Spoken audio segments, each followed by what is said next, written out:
Imagine this. You're standing in a white room. There are no windows, no clocks, no signs of time. Only a mirror. And in that mirror, you see her. She looks like you, but younger. A version of yourself frozen at a moment when life was soft, when the world still whispered promises instead of shouting responsibilities. Her eyes are wide with wonder, her skin untouched by time, her spirit unburdened. She smiles, and you smile back. But behind your smile is a question you've never said out loud. What happens when a girl refuses to grow up? Not because she can't, but because she won't. We live in a culture that worships youth. Everywhere you look, there's a war against age, against wisdom, against the very signs that someone has walked through life and emerged with scars.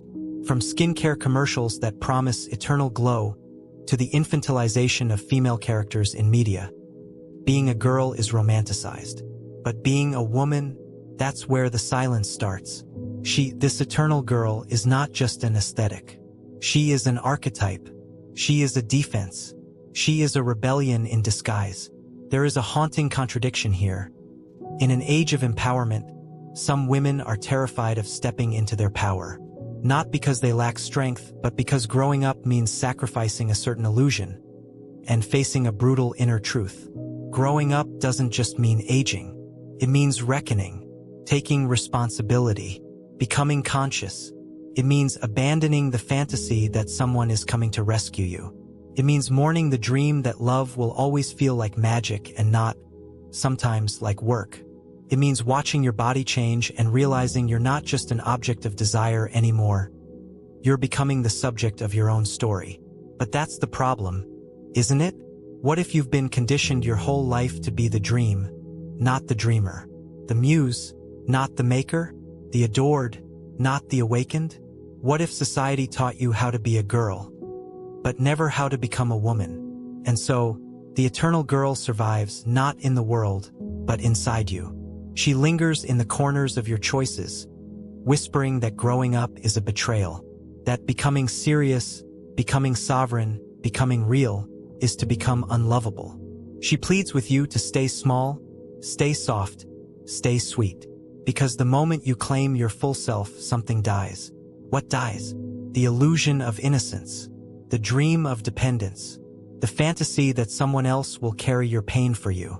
And so, without ever quite naming it, some women fear the death of the girl, not because she is better, but because she is safer. But what is the cost of safety when it requires the burial of your becoming? Carl Jung once wrote, "The privilege of a lifetime is to become who you truly are, but the path to that becoming is steep, shadowy, and filled with mirrors that don't flatter, they expose. And somewhere along that path, you'll have to confront her. The version of you that stopped growing because she was told she'd be more lovable that way." This fear, this resistance to growth is not just personal. It's archetypal. And like all archetypes, it doesn't just live in one person. It lives in the collective psyche. It lives in movies, books, fairy tales.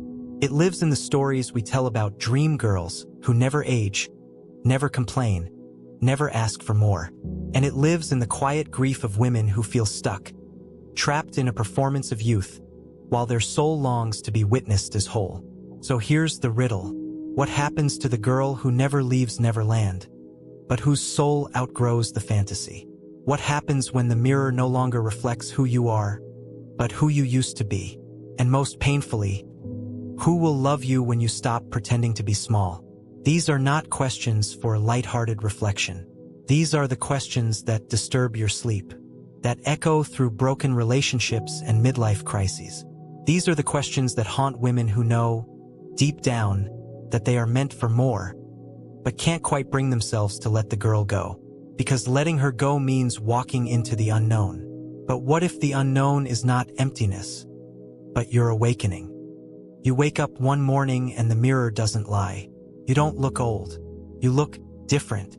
Not in your face, but in your eyes. There's something deeper there now. A heaviness, a knowing. And as you brush your hair or button your blouse, you feel it. The ache of something unlived, something paused. But what if the feeling isn't just about time passing? What if it's about time stopping internally years ago to understand why some women fear growing up, we must walk into the underworld of the psyche. There, buried beneath years of social conditioning and unspoken longings, lies a powerful, haunting archetype, the Puer Aeternus, the eternal child. Carl Jung used this term to describe those who refuse psychological maturation. While it often applies to men, the Peter Pan figure, there is a feminine counterpart just as potent, the Puer Aeternus, the eternal girl. She is the woman who remains psychologically fused to the fantasy of childhood freedom. Not because she lacks intellect or strength, but because the adult world appears spiritually hollow. She doesn't want to grow up if it means growing dead inside. And so, she clings to the image of herself as youthful, dreamy, and untouched by life's sharp edges. But this refusal comes at a high cost, because while she rejects the chaos of adulthood, she also rejects its meaning. Jung believed that every human must confront the tension between two fundamental desires, the need to belong to a collective and the need to become an individual. The eternal girl is stuck in a dangerous compromise. She sacrifices individuation, the process of becoming her truest self, in exchange for being beloved, adored, and safe within a fantasy. But what fuels this? Society does. Look around. The romanticization of girlhood is everywhere. In fashion, in media, in language. Girl boss, girl dinner, hot girl walk. Even full-grown women are encouraged to refer to themselves as girls, as if adulthood is too harsh, too dull, too demanding to name. And it's not accidental. Our culture subconsciously encourages women to remain emotionally childlike, because childlike women are easier to control, easier to please, easier to dismiss. When a woman steps into her full maturity, her power, her voice, her depth, she becomes unpredictable. She demands truth. She disrupts the system, so the system teaches her to fear herself. But the fear is not just cultural, it's existential. Growing up, for many women, means facing the painful truth that the world is not fair, that love doesn't guarantee safety, that strength is not always rewarded, that beauty fades, and that no one, not even the perfect prince, can save her from herself. It means grieving the myth, and that grief is enormous. Nietzsche wrote, "Maturity is the rediscovery of the seriousness one had as a child at play." It's ironic. The eternal girl appears playful, light, whimsical. But deep down, she is paralyzed, trapped in a story that no longer fits. She plays at life rather than fully entering it, because full entrance requires full loss. To grow up psychologically, a woman must let go of the idea that someone will complete her, that someone will rescue her, that life will always feel soft. Instead, she must learn to rescue herself, to complete herself, and to stand in a life that is sharp, uneven, and utterly her own. Arthur Schopenhauer, though bleak, offers a mirror here. He claimed that human suffering stems from the endless striving of desire. The eternal girl's plight is this very striving, an endless longing for things to remain light, lovely, untouched. But nothing remains untouched. Everything ages. Everyone changes. So she becomes trapped, not in reality, but in the war against it. But here lies the twist. The eternal girl is not wrong to resist the adult world. She is right to sense that something has gone off course. She is right to reject a version of adulthood that is all cynicism, labor, and emotional numbness. What she does not yet realize is that maturity doesn't mean surrendering magic. It means transforming it. Viktor Frankl, a Holocaust survivor and existential psychologist, wrote about the human need for meaning as our deepest drive. The eternal girl longs for beauty, yes, but also for purpose. Her soul doesn't just want comfort. It wants direction. But meaning requires sacrifice. And sacrifice, by definition, is painful. The transition from girl to woman is an initiation. Bloody, raw, and unglamorous. It is the shedding of illusions so that a deeper truth can emerge. A woman cannot hold both the fantasy and the truth. One must die so the other can live. And so many choose the fantasy. But what if you didn't? What if you allowed yourself to grieve the girl you were told to stay forever? What if you stood, trembling but unafraid, on the threshold of your full becoming? You would feel the terror of the unknown, yes, but you would also feel the fire of something ancient, something wild, rising inside you, the fire of the self, not the persona, not the performance, but the real you, emerging like a phoenix from the ashes of girlhood. And perhaps that is the very reason you fear growing up. Not because you are weak, but because some part of you knows that once you do, you will never be small again. You think no one notices. You smile, you laugh, you keep things light. You're the fun one, the spontaneous one, the dreamer. You talk about travel, aesthetics, vibes. You skip heavy conversations. You avoid conflict like it's poison. You make everything seem effortless, like life hasn't touched you yet, and people adore you for it. But deep down, you feel it, the quiet hollowness, the sense that something is missing not in the world, but in you. And you're right, because there's a cost to staying a girl forever. Not just socially, not just emotionally, existentially. The eternal girl doesn't just delay adulthood. She fractures her own soul. At first, the split is subtle. You deny the voice inside that wants depth. You pretend your longing for meaning is just overthinking. You silence your anger. You dismiss your intuition. You push away responsibility, labeling it boring, when in truth it terrifies you because responsibility is proof that you exist as an agent, not just a passenger. Then the fracture deepens. You begin to live as a curated image. Not a woman, but a brand. Something filtered. You choose partners who reflect back your desirability, not your depth. You avoid commitments that might tether you to reality. You stay in jobs that ask nothing of your soul because you've convinced yourself that passion is childish. And ironically, in trying to stay young, you become numb. And here is the cruel paradox. The more you fear growing up, the faster life drains you. Because psychological avoidance is exhausting. You smile through birthdays that feel increasingly fake. You dread milestones that others celebrate. Marriage, children, aging, these things become not rites of passage, but threats. Not because you don't want love or family, but because each new chapter requires the burial of the last one. And you haven't mourned the first one yet. Neurologically, this resistance leaves a trace. The human brain craves coherence. When your inner world and outer behavior don't match, your nervous system stays on high alert.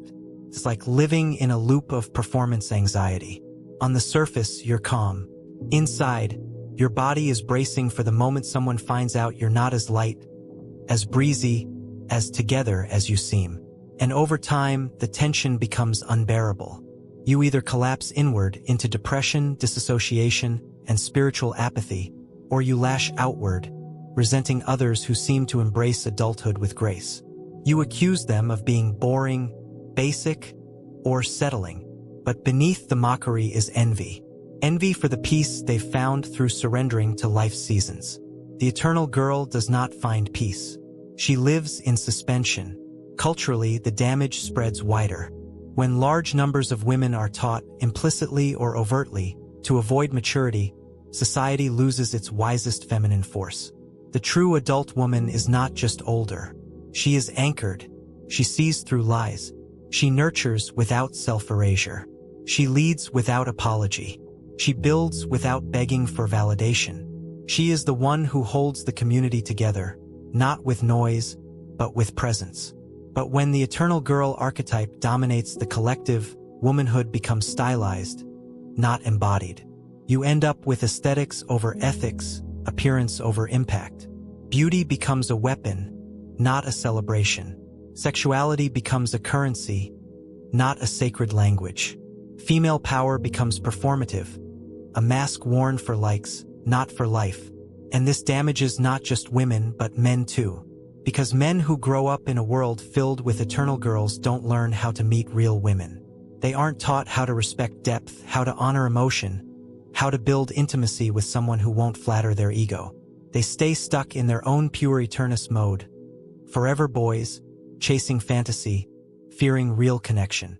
The epidemic of emotionally unavailable men and emotionally fragmented women is not accidental.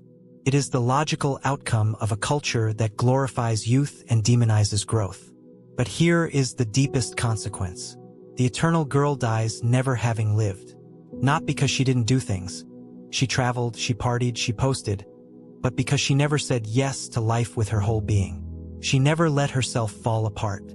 She never walked into the fire of transformation. She never let the old self burn to reveal the true self underneath. She mistook aliveness for stimulation. She confused escape with freedom. And in doing so, she became a ghost, present in body, absent in soul. And maybe you recognize that ghost in yourself. Maybe you've caught glimpses of the woman you could be. In the moments right before sleep, or during a hard conversation you wanted to avoid, or in the quiet ache of your heart when no one is around to see you pretending to be okay. Maybe you feel the distance between who you are and who you were meant to become. That's not failure.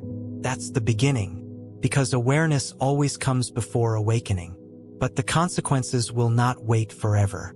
There comes a time when the mask becomes too heavy, when the cute captions and curated photos can't hide the loneliness, when even the admiration of others feels like static, pleasant, but empty. And in that moment, a door appears, the door into adulthood, not the bland, lifeless version you feared, but something richer, something sacred. But the door requires a price. You must leave the girl behind. Will you? Or will you stay in the room of mirrors, endlessly reflecting a version of yourself you no longer recognize? The choice is coming, and your soul is watching. Imagine standing at the edge of a dense forest. Behind you, the curated life, the filtered smiles, the half-loves, the avoidance of responsibility, the illusion of control. Ahead, the wild, the unknown, the path of no return, the adult self, the whole woman. But the forest doesn't welcome tourists. It demands blood. And the first thing you must sacrifice is the lie. You were told that growing up meant giving up your magic, that adulthood was a slow erosion of joy, curiosity, softness. You were told that real life was gray and brutal and ruled by suffering. You believed, deep down, that to remain free you must remain untouched. Forever a girl, never tethered, never pinned down by the weight of becoming. But that was never true. The lie was planted in you by a culture that profits off your fear. Fearful women are easy to sell to, easy to impress, easy to manipulate. Fearful women remain preoccupied with appearance, romance, lifestyle, never questioning the deeper structure of their lives. Because questioning leads to rebellion. And rebellion is dangerous. The rebellion begins in the mirror. Not the literal one, but the inner mirror, the one that reflects not how you look, but how you live. You start asking questions. Who am I when no one is watching?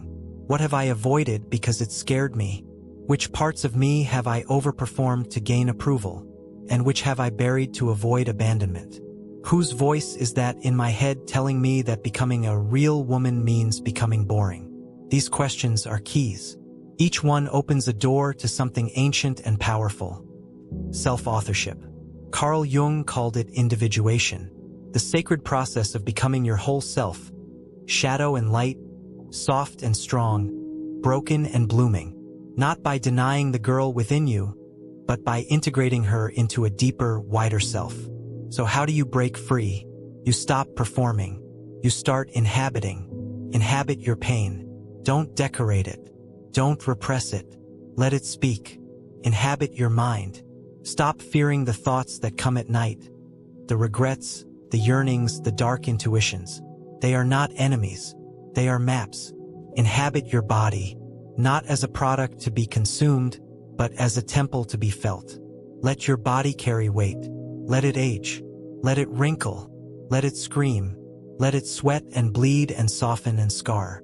It was never supposed to remain childlike. It was meant to transform. Inhabit your relationships.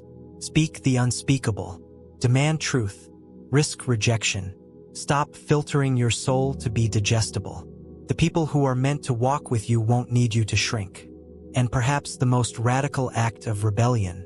Choose responsibility, not as a burden, as a portal. Nietzsche once said, "He who has a why to live for can bear almost any how." Responsibility gives you your why. It links your suffering to purpose, your action to impact, your existence to something greater than survival. Start small. Take responsibility for your thoughts, your patterns, your moods, then for your choices, your voice, your energy, then for your relationships, your work, your life's direction. Responsibility is not control, it's ownership. It's the fire that burns the illusions and forges the self. The rebellion is not a one-time event. It's a daily revolution. You will be tempted to go back, to post another pretty lie, to flirt instead of speak, to be adored instead of respected, to collapse into a man instead of stand beside him. Because the girl still lives inside you, and sometimes she will scream. Don't silence her. Hold her hand. Tell her the truth.